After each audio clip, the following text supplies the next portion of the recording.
ಶಿಕ್ಷಣ ಸಚಿವರಾಗಿರುವಂತಹ ಜೋಶಿಯ ವಿರುದ್ಧ ಪ್ರಿಯಾಂಕಾ ಗಾಂಧಿ ಆರೋಪವನ್ನು ಮಾಡಿದ್ದಾರೆ. ನೂತನ ಶಿಕ್ಷಣ ಸಚಿವರು ಮಹಿಳೆಯರ ಬಗ್ಗೆ ನಿಂದನೆಯ ಭಾಷೆಯನ್ನು ಬಳಸಿದ್ದಾರೆ. ಈ ವಿಚಾರಕ್ಕೆ ಸಂದರ್ಭದಲ್ಲಿ ಅಂದ್ರೆ ಈ ಭಾಷೆಯನ್ನು ಬಳಸುವಂತಹ ಸಂದರ್ಭದಲ್ಲಿ ಸದನದಲ್ಲಿ ಅಂತೂ ಇವತ್ತು ಕೋಲಾಹಲ ಸೃಷ್ಟಿಯಾಯಿತು.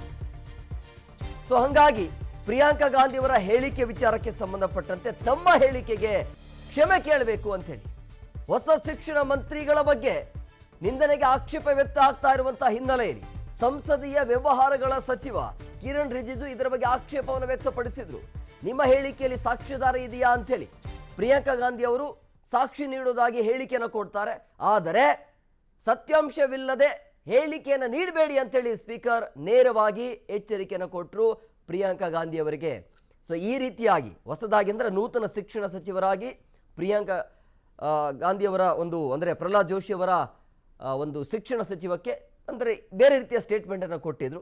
ಸೊ ಹಂಗಾಗಿ ಆ ಒಂದು ಹೇಳಿಕೆಗೆ ಅಲ್ಲಿ ಕೋಲಾಹಲ ಸೃಷ್ಟಿಯಾಯಿತು. ಅದಕ್ಕೆ ಸ್ಪೀಕರ್ ಹೇಳಿದರು ಸತ್ಯಾಂಶವಿಲ್ಲದೆ ಹೇಳಿಕೆಯನ್ನು ಕೊಡೋಕೆ ಹೋಗಬೇಡಿ ಅಂತ ನೇರವಾಗಿ ಪ್ರಿಯಾಂಕಾ ಗಾಂಧಿ ಅವರಿಗೆ ನೇರವಾಗಿ ಎಚ್ಚರಿಕೆಯನ್ನು ಕೊಟ್ಟರು.